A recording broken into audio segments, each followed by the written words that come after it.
إن الحمد لله نحمده ونستعينه ونستغفره ونؤمن به ونتوكل عليه ونعوذ بالله من شرور أنفسنا ومن سيئات أعمالنا من يهده الله فلا مضل له ومن يضلله فلا هادي له وأشهد أن لا إله إلا الله وأشهد أن محمدا عبده ورسوله أما بعد فإن خير الحديث كتاب الله وخير الهدي هدي محمد صلى الله عليه وسلم وشر الأمور محدثاتها وكل محدثة بدعة وكل بدعة ضلالة وكل ضلالة في النار. أعوذ بالله من الشيطان الرجيم ولذكر الله أكبر. تمام قسم کی تعریفات اور حمد و ثنا اللہ مالک الملک کے لیے ہیں جو تمام کائنات کے خالق مالک اور رازق ہیں، جو اپنے بندوں پر بے شمار انعامات اور احسانات کرنے والے ہیں، جو ہمیشہ سے ہیں اور ہمیشہ ہی رہیں گے، نہ جن کی ذات میں کوئی شریک ہے نہ جن کی صفات میں کوئی شریک ہے۔ حمد و ثنا کے بعد لاکھوں کروڑوں درود و سلام ہو اس ہستی اقدس و مقدس پر کہ جن کا نام نامی اور اسم گرامی حضرت محمد رسول اللہ صلی اللہ علیہ وآلہ وسلم ہے، جنہیں تمام کائنات کا ہادی، رہنما، مقتدا، پیشوا، رہبر، امام بنا کر بھیجا گیا۔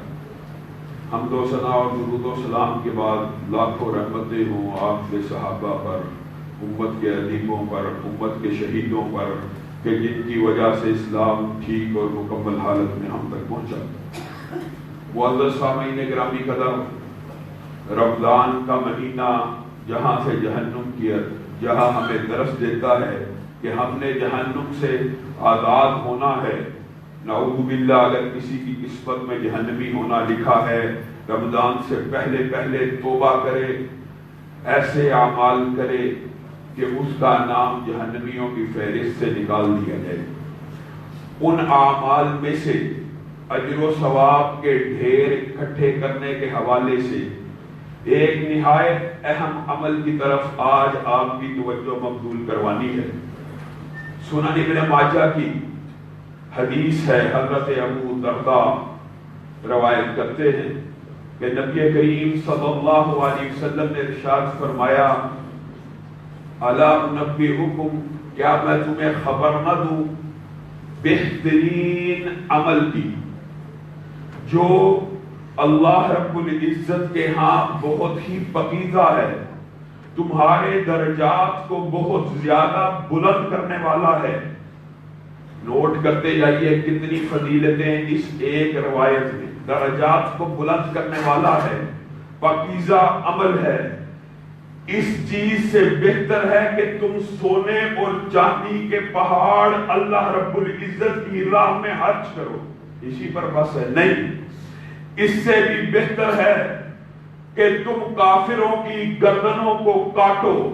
اگر حدیث یہاں پہ ختم ہو جاتی، اجر و ثواب کا اندازہ لگایا جا سکتا تھا، لیکن حدیث کے اگلے الفاظ کیا ہیں؟ اور کافر تمہاری گردنوں کو کاٹے، کیا مطلب؟ بندہ شہید بھی ہو جائے، اس سے بھی بہتر عمل تمہیں نہ بتلاؤں؟ حضرت ابو درداء کہتے ہیں، آقا ایسا عمل ہمیں ضرور بتلائیے۔ تو نبی کریم صلی اللہ علیہ وسلم آپ کے اور میرے لیے ایک رہنما اصول دیتے ہیں، ذکر اللہ، اللہ رب العزت کا ذکر کرنا، اللہ رب العزت کو یاد کرنا، اللہ رب العزت کے ذکر کے اندر اپنی زبان کو چلانا ان تمام اعمال سے بہتر ہے۔ اور متفق علیہ حدیث ہے، حضرت ابو ہریرہ اس حدیث کے راوی ہیں، کہتے ہیں اللہ رب العزت نے نبی کریم صلی اللہ علیہ وسلم کو مخاطب ہو کر کہا، میں بندے کے گمان کے مطابق ہوتا ہوں۔ کیا مطلب؟ بندہ اگر دل میں مجھے یاد کرتا ہے تو میں رب آسمان کی بلندیوں میں اسے اپنے دل میں یاد کرتا ہوں۔ اگر وہ اپنی زبان سے میرا ذکر کرتا ہے تو میں رب اپنے کلام سے اس کا ذکر کرتا ہوں۔ اگر وہ تنہائی میں ذکر کرتا ہے میں رب تنہائی میں ذکر کرتا ہوں۔ اگر وہ مجلس میں ذکر کرتا ہے تو میں اس کی مجلس سے بہت بہتر مجلس میں اس کا ذکر کرتا ہوں۔ اور اسی پر بس نہیں ہے، صحیح مسلم کی حدیث ہے، اس مجلس کا ذکر بھی اللہ رب العزت نے آپ کی اور میری رہنمائی کے لیے کر دیا۔ کوئی بندہ یا کوئی جماعت مسجد میں یا کسی جگہ پر بیٹھ کے اللہ رب العزت کو یاد نہیں کرتی، مگر آسمان کی بلندیوں سے فرشتوں کا نزول ہوتا ہے۔ کتنے فرشتے؟ ان کے سروں سے لے کر آسمان تک جمع ہو جاتے ہیں، اور اللہ رب العزت اپنے مقرب فرشتوں، مقرب ملائکہ میں ایسے لوگوں کا ذکر کرتے ہیں۔ لوگوں یہاں پر رک جاؤ، اگر چیف آف آرمی اسٹاف، وزیر اعظم یا صدر ہمارا نام اپنی مجلس میں لے تو ہم کہیں گے بہت بڑی بات ہے۔ اچھا واقعی صدر نے میرا نام لیا؟ ہاں، صدر تمہارا نام لے رہا تھا، چیف آف آرمی اسٹاف تمہارا ذکر کر رہا تھا، تمہاری تعریف کر رہا تھا۔ انسان کی خوشی کی کیا کیفیت ہوگی؟ اور اللہ جو تمام کائنات کا مالک ہے، بادشاہوں کا بادشاہ ہے، اگر وہ تمہارا ذکر کرے، اس سے بڑی خوش نصیبی کی بات کوئی ہو سکتی۔ فَاذْكُرُونِي أَذْكُرْكُمْ، اللہ کہہ رہا ہے تم میرا ذکر کرو میں تمہارا ذکر کرتا ہوں۔ اور اللہ کی قسم صرف اللہ رب العزت مقرب ملائکہ میں ذکر نہیں کرتے۔ حضرت معاویہ کی روایت کتنی عظیم ہے۔ حضرت معاویہ بیان کرتے ہیں کہ ایک دن ہم مسجد میں بیٹھے ہوئے تھے، سارے صحابہ، اور ذکر کر رہے تھے نبی کریم صلی اللہ علیہ وسلم کی بعثت کا، اور ذکر کر رہے تھے اللہ رب العزت کی رحمت کا۔ نبی کریم باہر آئے، ہم سے پوچھا کیا کر رہے؟ کہا اللہ کا ذکر کر رہے ہیں، آپ کی نبوت کا تذکرہ کر رہے ہیں، اللہ کے انعامات کا ذکر کر رہے ہیں، جنت کا ذکر کر رہے ہیں، جہنم کا ذکر کر رہے ہیں، کیا تم واقعی ایسا کر رہے ہو؟ صحابہ حیران ہو گئے۔ نبی کریم صلی اللہ علیہ وسلم کا انداز عام یہ نہیں تھا کہ دوبارہ پوچھا کرتے، ہاں ہم واقعی ایسا کر رہے ہیں، سنو میں تم سے بلا مقصد بغیر وجہ کے یہ بات پوچھنے نہیں آیا، بلکہ آسمان سے آج جبریل امین کا نزول ہوا اور انہوں نے کہا جاؤ مسجد میں یہ جو محفل اللہ رب العزت کا ذکر کر رہی ہے، اللہ کے ذکر میں مشغول ہے، ان کو جا کے خوشخبری سنا دو کہ اللہ رب العزت ان لوگوں پر اپنے فرشتوں کے سامنے فخر کر رہے ہیں، فخر کر رہے ہیں، صرف ذکر نہیں کر رہے۔ یہاں پر دوبارہ سوچئے، اگر وزیر اعظم آرمی چیف یا امریکہ کا صدر اپنی مجلس میں کہے مجھے فلاں بندے پہ فخر ہے، مجھے فلاں بندے پہ فخر ہے، اس کی کیفیات کیا ہو جائیں گی؟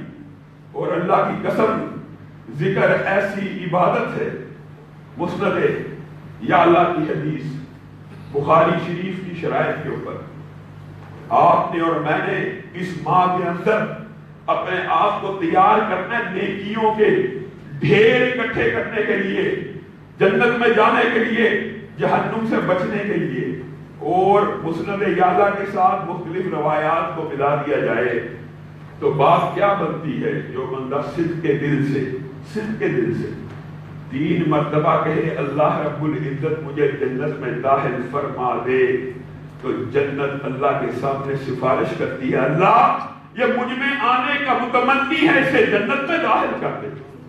اور جو بندہ 3 مرتبہ جہنم سے پناہ مانگتا ہے، روزانہ جہنم سفارش کرتی ہے اللہ یہ مجھ سے بچنا چاہتا ہے، اس کو مجھ سے بچا لے۔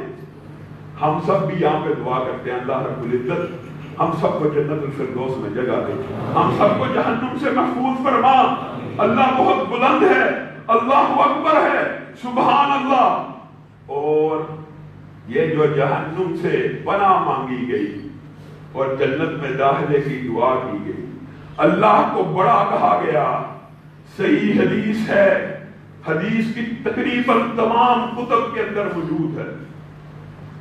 نبی کریم صلی اللہ علیہ وسلم ارشاد فرماتے ہیں کہ آسمان کے فرشتے زمین کے اوپر آتے ہیں اور کیا ڈھونڈتے ہیں؟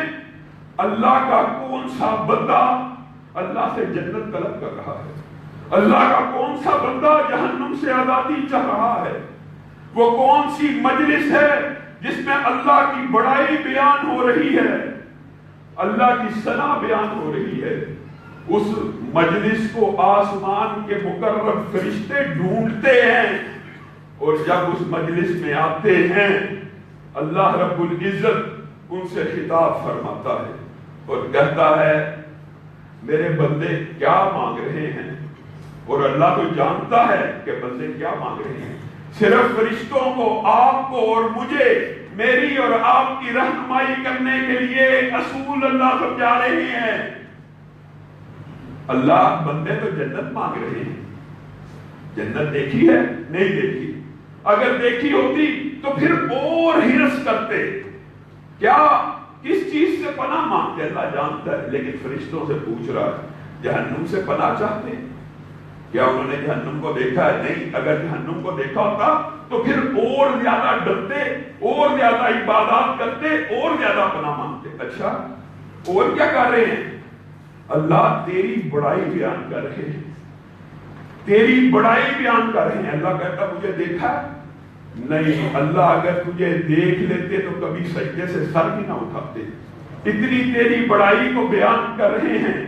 اللہ رب العزت ارشاد فرماتے ہیں ایسی ہر مجلس، اور اللہ کا شکر ہے آج ہم اس مجلس میں موجود ہیں، یہ بہت بڑے انعام اور سعادت کی بات ہے۔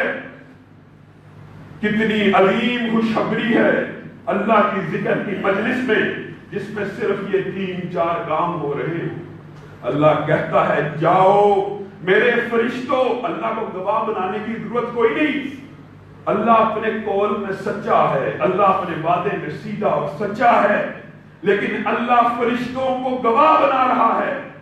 جاؤ فرشتوں گواہ رہنا، اس مجلس میں 200 300 500 جتنے افراد بیٹھے تھے اس ذکر کی وجہ سے اس اللہ کی یاد کی وجہ سے، اس جنت کی طلب کی وجہ سے، اس جہنم سے پناہ مانگنے کی وجہ سے میں نے سب کو جنت الفردوس میں داخل کر دیا۔ فرشتے جو ابھی انہی لوگوں کا اچھے انداز میں ذکر کر رہے تھے، اللہ رب العزت کو مخاطب ہو کے کہتے ہیں اللہ ایک بندہ، دو بندے، تین بندے ایسے تھے جو پکے جہنمی تھے اور ذکر کرنے نہیں آئے، جمعہ پڑھنے نہیں آئے، گزر رہے تھے، باتھ روم کی حاجت ہوگی وغیرہ مفہوماً بیان کرنا۔ اللہ وہ تو اپنے کام سے آئے ہیں، ان کا تو کام ہے، ان کی تو ڈیوٹی لگی ہوئی ہے، وہ تو نوکری کرنے آئے ہیں، جمعہ پڑھنے تھوڑی آئے ہیں۔ اللہ رب العزت ارشاد فرماتے ہیں ہم الجلساء لا یشقی جلیسہم، یہ ایسی مجلس ہے کہ راہ چلتا بھی کوئی شخص اس میں بیٹھ گیا وہ بھی جنت الفردوس میں داخل ہو گیا۔ اللہ کا ذکر کرنا چاہیے، اللہ کا ذکر دلوں کو اطمینان دیتا ہے، ذکر اللہ کی اتنی بڑی عبادت ہے کہ اور میرے مطالعے کے مطابق کوئی عبادت رمضان کے حوالے سے اجر و ثواب کو اکٹھا کرنے کے لیے اس سے زیادہ مؤثر نہیں ہو سکتی۔ اور آئیے ذکر کے اندر جس بات کی طرف آپ کی توجہ مبذول کروانا مقصود ہے وہ یہ ہے شہر رمضان الذی انزل فیہ القرآن، یہ قرآن اور رمضان کا آپس میں ذکر الہی کے حوالے سے بھی اور رمضان کے مہینے کے مقدس ہونے کے حوالے سے بڑا گہرا تعلق ہے۔ کیا تعلق ہے؟ رمضان کو یہ سعادت، یہ مقام، یہ مرتبہ اگر ملا، اللہ کی قسم اس کلام اللہ کی وجہ سے ملا۔ کیوں؟ اس ماہ کے اندر اس کلام کا نزول ہوا، ابتدا ہوئی، ابتدا اس کلام کی، اور اسی ماہ کے اندر بعض مفسرین محدثین نے لکھا اس کی انتہا ہوئی۔ تو بات اصل میں یہ ہے کہ یہ وہ مہینہ ہے جس کے اندر اتنی عظیم کتاب کو نازل کیا گیا، اس کی ابتدا کی گئی، اور اسی کی برکت کی وجہ سے اس ماہ میں نیکیوں کو اتنا ملٹیپلائی کیا گیا، اتنا ملٹیپلائی کیا گیا کہ انسان سوچ نہیں سکتا۔ صرف ایک حدیث آپ کے سامنے رکھوں گا، اس مہینے کے اندر اعمال کی ملٹیپلیکیشن کی، زیادہ ہونے کی، تیزی سے بڑھ جانے کی۔ نبی کریم صلی اللہ علیہ وسلم کے پاس ایک صحابیہ تھی ام سنان۔ نبی کریم پوچھتے ہیں تو نے میرے ساتھ حج نہیں کیا؟ نہیں، سواری میسر نہیں تھی، اسباب وسائل میسر نہیں تھے۔ اچھا تو ایسا کری کہ رمضان کے اندر عمرہ کر لیں، رمضان میں کیا کر لینا؟ عمرہ کر لینا، تیرا وہ رمضان کا عمرہ ایسا حج ہوگا جیسے تو نے میرے ساتھ کیا۔ ایک حدیث اعمال کی بڑھوتری کے حوالے سے انسان یاد کر لے، ساری باتیں سمجھ آ جائیں گی۔ اور یہ جو کلام ہے اللہ کی قسم، اکثر میں کہا کرتا ہوں اللہ رب العزت صرف کلمہ کن سے پوری کائنات کو تخلیق کرنے والے ہیں، صرف کلمہ کن سے اللہ تعالیٰ جو ارادہ فرمانا چاہتے ہیں، جو ارادہ کرتے ہیں، جب اس ارادے کی تکمیل کرنا چاہتے ہیں تو کیا کرتے ہیں؟ کن، اور فیکون وہ ہو جاتا ہے۔ کتنی بدبختی، بدقسمتی کی بات ہے، کیا اس کتاب میں صرف کلمہ کن ہے؟ یہ کتاب کلمات سے بھری پڑی ہے۔ لو ان قرآنا سیرت به الجبال او قطعت به الارض او کلم به الموتى، اللہ کہہ رہا، میں نہیں کہہ رہا، اگر دنیا کے اندر کوئی ذکر، کوئی کلام ایسا ہوتا کہ پہاڑ چلنا شروع کر دیتے، زمین پھٹ جاتی، مردے زندہ ہو جاتے، اور مردے زندہ ہو کر کلام کرنا شروع کر دیتے، اللہ کی قسم وہ تاثیر صرف اس کتاب میں ہے، وہ تاثیر صرف اس کلام میں ہے۔ کیوں؟ اگر کلمہ کن سے ہر چیز مارد وجود میں آ سکتی ہے تو یہ جو ہزاروں کلمات اللہ نے عطا کیے، یہ اللہ رب العزت کا بہت بڑا معجزہ بھی ہے۔ اللہ رب العزت نے اس کتاب کے حوالے سے بہت سے چیلنجز بھی کیے ہیں، لیکن ہمارا موضوع وہ نہیں، صرف مختصراً آپ کے سامنے ایک دو باتیں رکھتا ہوں۔ کتنی اوتھینٹسٹی کی بات ہے۔ اللہ رب العزت نے وحی کا آغاز کہاں سے کیا تھا؟ اقرا سے، اقرا سے کیا نا وحی آغاز۔ بقرہ سورت کہاں پہ نازل ہوئی؟ بعد نے کہا مدنی سورت فاتحہ کب نازل ہوئی؟ بعد میں نازل ہوئی۔ لیکن اللہ رب العزت کی دیکھے حکمت، اللہ کی کتاب ہے، اللہ نے حفاظت کرنی تھی۔ آج جو ترتیب توقیفی نبی کریم صلی اللہ علیہ وسلم نے لگا دی ہے، پہلی سورت گزار لیجیے، سورت فاتحہ۔ بقرہ کے اندر کیا آتا ہے؟ فَأْتُوا بِسُورَةٍ مِّن مِّثْلِهِ۔ اللہ تنزیل کسی اور طرح، ترتیب کسی اور طرح، لیکن جب چیلنج کرتا ہے تو کیسے کرتا ہے؟ یہ جو ایک سورت پیچھے پڑھی ہے نا، سورت فاتحہ، فَأْتُوا بِسُورَةٍ مِّن مِّثْلِهِ، اس جیسی ایک سورت لے کے آؤ۔ اب ترتیب تو عرصہ دراز کے بعد لگی، قرآن نازل ہو رہا ہے، 10 سورتیں گزر گئی ترتیب کے حوالے سے۔ جو مدینہ میں کوئی نازل ہو رہی ہے، کوئی مکہ میں نازل ہو رہی ہے، اللہ 11ویں سورت میں کیا کہہ رہا ہے؟ فَأْتُوا بِعَشَرِ سُوَرٍ مِّن مِّثْلِهِ، فَأْتُوا بِعَشَرِ سُوَرٍ مِّن مِّثْلِهِ، اس جیسی کوئی 10 صورتیں لے کے آؤ۔ اللہ کی قسم، اس کتاب کی حفاظت کا اندازہ آپ اور میں روزانہ کرتے ہیں۔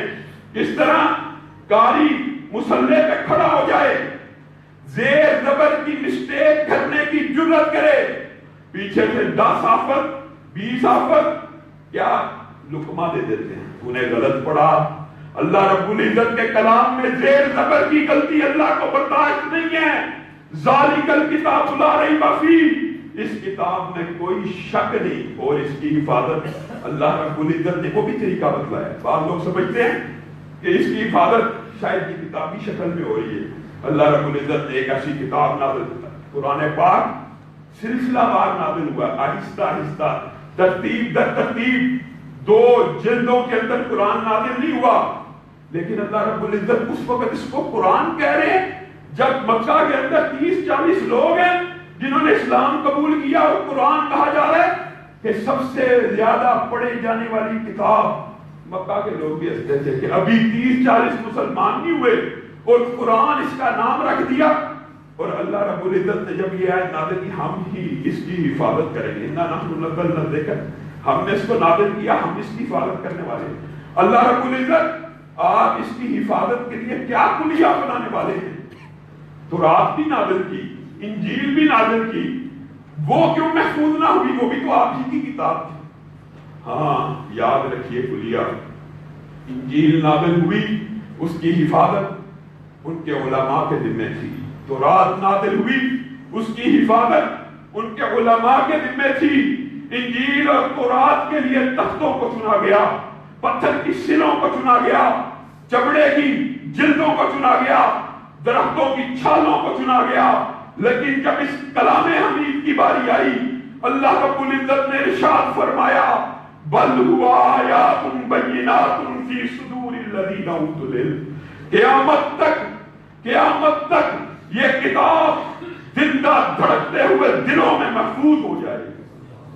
اس کی حفاظت تختے پہ نہیں ہونی، لکڑی پہ نہیں ہونی، جلدوں پہ نہیں ہونی۔ اس کے لیے اللہ رب العزت نے دھڑکتے ہوئے دلوں کو چنا ہے۔ جس دن آخری دھڑکتا ہوا دل جس کے اندر یہ کتاب تھی دنیا سے اٹھ جائے گا، اللہ کی قسم اس دن زمین آسمان زیر و زبر ہو جائیں گے، قیامت برپا ہو جائے گی۔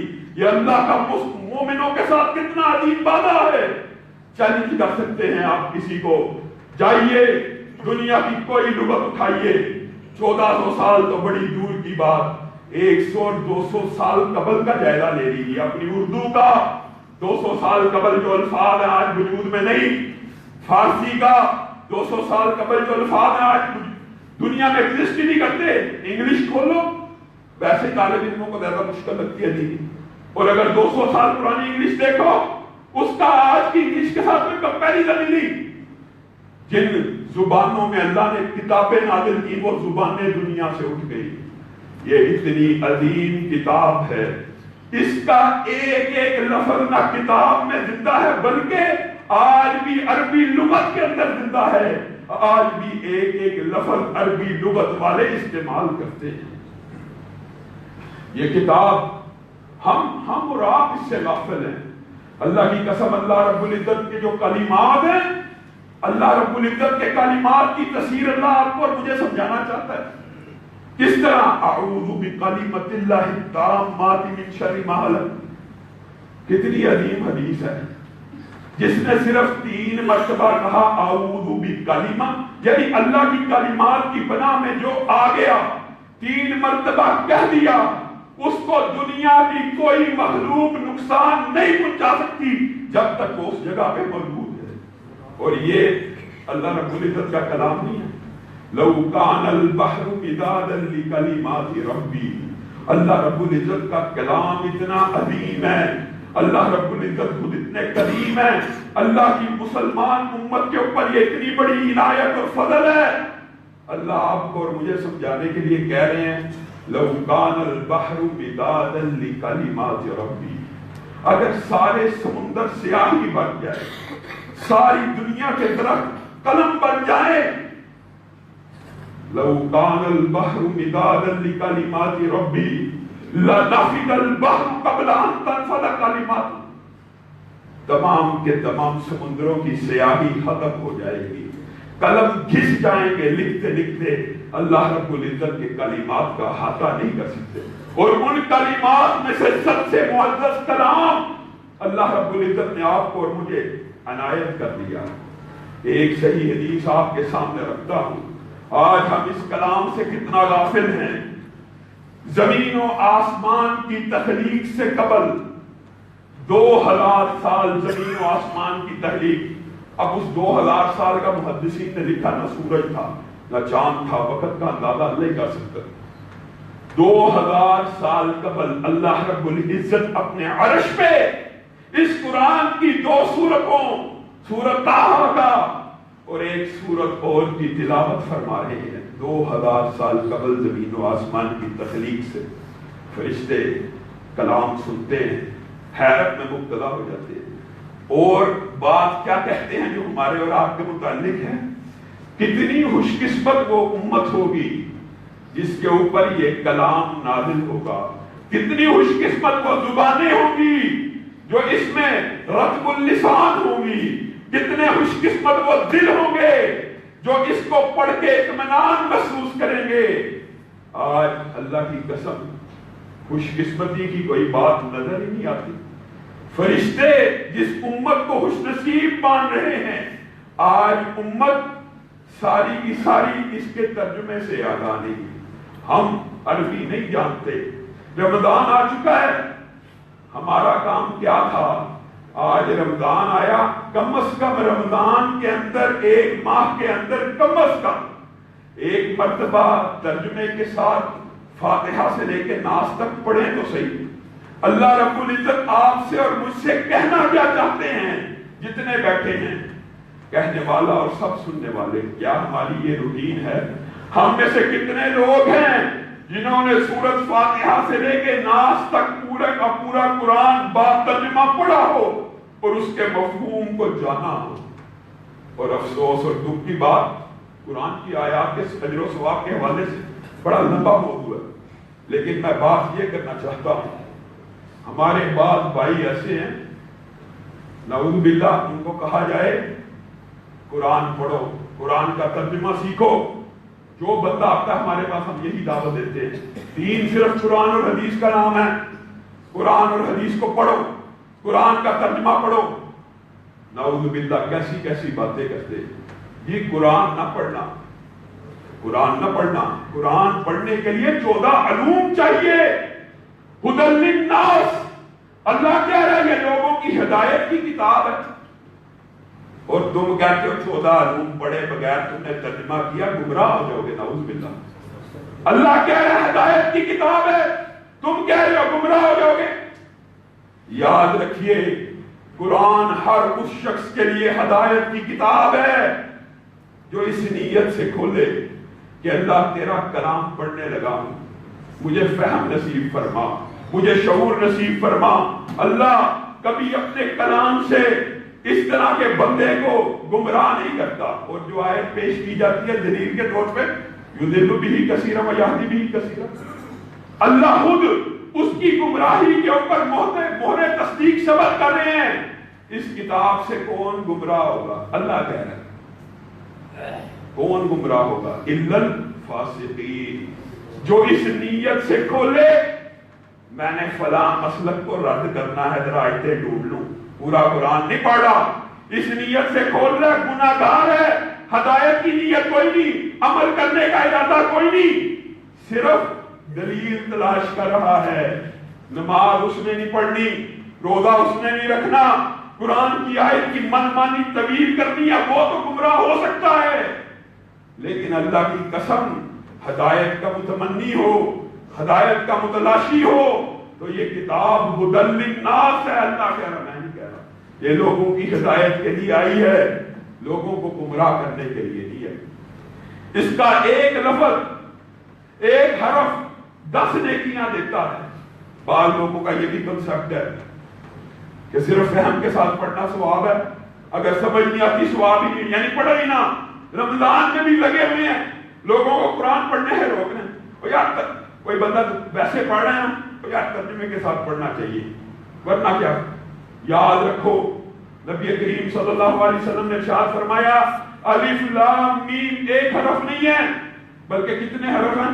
3 حرف ہیں. الف حرف ہے، لام حرف ہے اور میم حرف ہے. اب مجھے آپ بتلائیے الف لام میم کا ترجمہ تو نبی کریم صلی اللہ علیہ وسلم نے نہیں کیا. الف لام میم کا کوئی ترجمہ ہے؟ اگر ترجمے کے بغیر الف لام میم پڑھنے ہیں 30 نیکیاں ملتی ہیں تو یہ فلسفہ بھی غلط ہے کہ فہم کے علاوہ پڑھو ہی نہ. فہم کے ساتھ پڑھنا چاہیے، افضل ہے، پڑھنا چاہیے. لیکن اگر کوئی بندہ خالی اس کی تلاوت کرتا ہے وہ بھی اجر و ثواب کا باعث ہے. نبی کریم صلی اللہ علیہ وسلم نے ارشاد فرمایا جو کوئی بندہ یہ چاہتا ہے، آج ہم سب چاہتے ہیں کہ اللہ رب العزت میرا نام غافلوں میں سے نہ لکھے، اس کو کیا کرنا چاہیے؟ اس کو رات سونے سے قبل صرف 10 آیات کی تلاوت کر لینی چاہیے، صرف 10.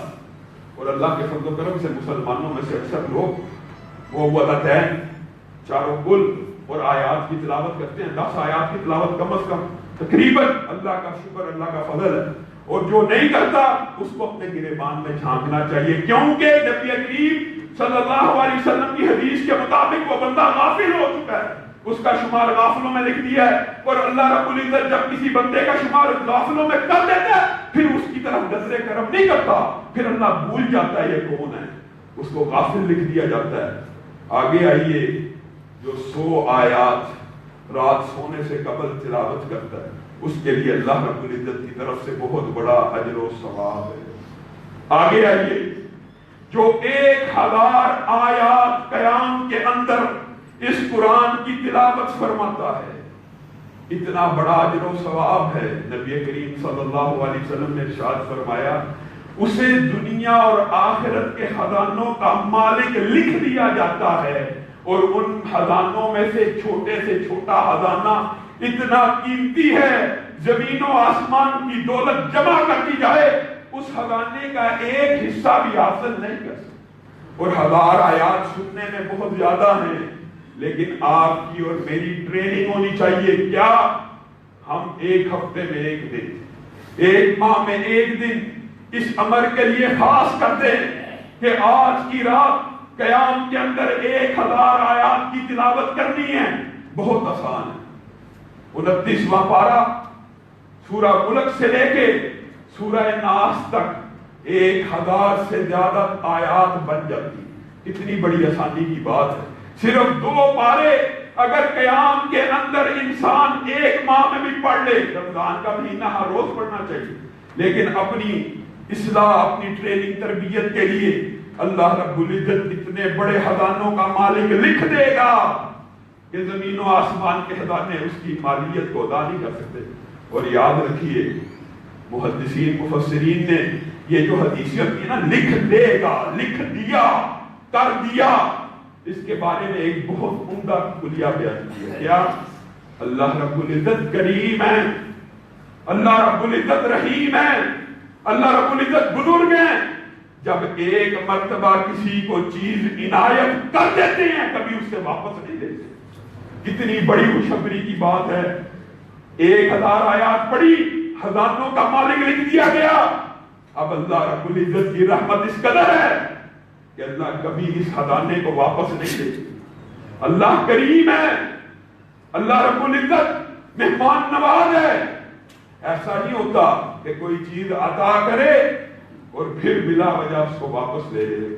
وآخر دعوانا ان الحمد للہ رب العالمین.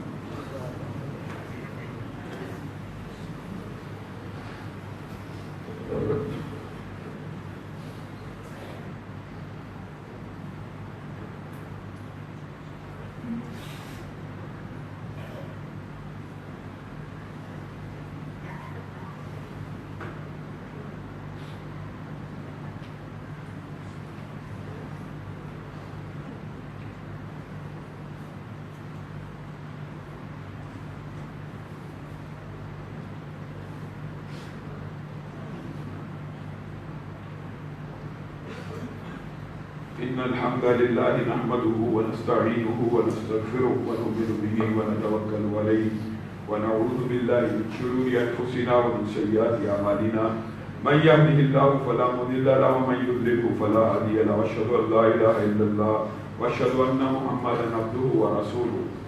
أما بعد فإن خير الحديث كتاب الله وخير الهدي هدي محمد صلى الله عليه وسلم وشر الأمور محدثاتها وكل محدثة بدعة وكل بدعة ضلالة وكل ضلالة في النار. آج ہمارے دل پتھر کی طرح سخت ہے. وعظ و نصیحت، اللہ رب العزت کا مہینہ، نیکیوں کا موسم بہار، کوئی چیز ہمیں عبادت کی طرف راغب نہیں کرتی. لو انزلنا هذا القرآن على جبل لرأيته خاشعا متصدعا من خشية الله. لوگوں، اللہ کہہ رہا ہے تمہارے دل اتنے سخت ہو چکے ہیں، گوشت پوشت کا دل ہے اور نرم نہیں پڑتا. یہ قرآن تو ایسا کلام تھا، اگر پہاڑوں کے اوپر بھی نازل کر دیا جاتا پہاڑ اللہ کے خوف سے ریزہ ریزہ ہو جاتے. اور ہمارے دلوں کے اوپر، ہماری سماعت کے اوپر آج یہ آیات تلاوت کی جاتی ہیں، لیکن ہمارے دل کپ کپاتے بھی نہیں، لرزتے بھی نہیں. ریزہ ریزہ ہونا تو دور کی بات، اللہ کا خوف بھی محسوس نہیں کرتے. آج ہمارے دل اور کلیجے پہاڑوں سے زیادہ سخت ہو چکے ہیں، پہاڑوں سے زیادہ سخت ہو چکے ہیں. یہ قرآن، اللہ کی قسم، موضوع بہت طویل ہے. آپ احباب لازماً تراویح کے بعد جو یہاں پہ درس ہوتا ہے اس میں آیا کرے. اس میں ہم کسی ایک موضوع کو بڑی تفصیل سے بیان کرتے ہیں اور ویسے تراویح کا جو ثواب بھی ملے گا. انشاءاللہ قرآن پاک کے ذکری جو مسائل ہیں تراویح کے اندر بیان کرنے کی کوشش کروں گا. ایک دو باتیں آپ کے سامنے رکھنا چاہتا ہوں. حضرت حسین ایک مرتبہ ایک رات تلاوت کر رہے ہیں. کیا دیکھتے ہیں؟ گھوڑا بدکنا شروع ہو گیا. پاس ان کا بیٹا ہے. وہ اس خوف سے کہ گھوڑے کی ٹانگ میرے بیٹے کو نہ لگ جائے تلاوت موقوف کرتے. گھوڑا بدکنا بند ہو جاتا. کچھ عرصے بعد دوبارہ تلاوت شروع کرتے ہیں. دوبارہ یہ 3-4 مرتبہ یہ ماجرا ہوتا ہے. جب چوتھی مرتبہ تلاوت ختم کر کے، جب 5ویں مرتبہ روایت کے الفاظ واپس اپنے بیٹے کو اٹھاتے ہیں تو دیکھتے ہیں آسمان کے اوپر، سر کے اوپر ایک بدری ہے. اس کے اندر روشنی اور جگنوں کی طرح روشن دان بلب ٹمٹما رہے. حضرت حسین نبی کریم صلی اللہ علیہ وسلم کے پاس سارا قصہ لے کے جاتے ہیں، سارا ماجرا بتلاتے ہیں، یہ ہوا یہ ہوا یہ ہوا. نبی کریم صلی اللہ علیہ وسلم ارشاد فرماتے ہیں، حسین اگر تو کلام حمید کی تلاوت کرتا رہتا اور فجر کی آذان ہو جاتی تو مدینہ کے سارے باسی ان فرشتوں کو اپنی آنکھوں سے دیکھ لیتے جو قرآن کی تلاوت سننے کے لیے آسمان سے اترتے. یہ حضرت حسین کے لیے خاص ہے؟ نہیں، اللہ کی قسم آپ کی اور میرے لیے بھی ہے. ان قرآن الفجر کان مشہودا. اللہ کہہ رہا ہے آج بھی کوئی قرآن کھولے تہجد کے وقت، فجر کے وقت، ایمان اور احتساب کی نیت سے آج بھی آسمان سے فرشتے اتریں گے اس کی تلاوت کو سننے کے لیے. یہ کلام اتنا عظیم ہے. اللہ رب العزت اس کلام کی وجہ سے صحابیوں کا نام لیا کرتے تھے. کس طرح؟ اے محمد صلی اللہ علیہ وسلم جائیے، ابی بن کعب فلاں فلاں نام لے کے کہا کرتے تھے. اس صحابی سے قرآن پاک سنیے. یہ کلام اتنا عظیم ہے، اس کلام کی وجہ سے اللہ رب العزت بندوں کا نام لیتا ہے. اور یہ صحابہ تک خاص نہیں ہے، پہلے آپ کے سامنے حدیثیں رکھی ہیں. اللہ رب العزت فرشتوں کے اندر ان بندوں کا ذکر فرماتے ہیں. اور یاد رکھیے ایک کلیہ اور ایک قاعدہ، اللہ رب العزت جس کا ذکر فرماتے ہیں اللہ رب العزت اس سے محبت کرتے ہیں. اللہ بغیر محبت کے ذکر نہیں فرماتے کسی بندے کا. جب اللہ محبت فرماتے ہیں تو اللہ جبریل امین کو حکم دیتے ہیں اس بندے سے تمہارا رب محبت کرتا ہے، جبریل امین تم بھی اس سے محبت کرو. جبریل امین جیسا مقرب فرشتہ اس بندے سے محبت کرتا ہے اور ندا دیتا ہے آسمان کے اوپر. اللہ اور جبریل امین اس بندے سے محبت کرتے ہیں. اب سارے فرشتوں پہ لازم ہے، اللہ کے لشکروں پہ لازم ہے، اللہ کے جنود پہ لازم ہے، اللہ کے حزب اللہ پہ لازم ہے. اور اللہ کے لشکروں کا علم ہمارے پاس نہیں ہے. سب لشکروں کو کیا حکم ہے؟ اس بندے سے محبت کی جائے. جس بندے کی محبت پھر آسمان پہ ہوتی ہے اس کی محبت کو زمین پہ اتار دیا جاتا ہے. اور مومنوں کو حکم دیا جاتا ہے کہ اس بندے کی محبت کے اندر تمہارا دل دھڑکنا چاہیے. اللہ رب العزت جو کہا گیا جو سنا گیا اس کے اوپر عمل پیرا ہونے کی توفیق عنایت فرمائے. سبحان ربک رب العزت عما یصفون وسلام علی المرسلین والحمد للہ رب العالمین.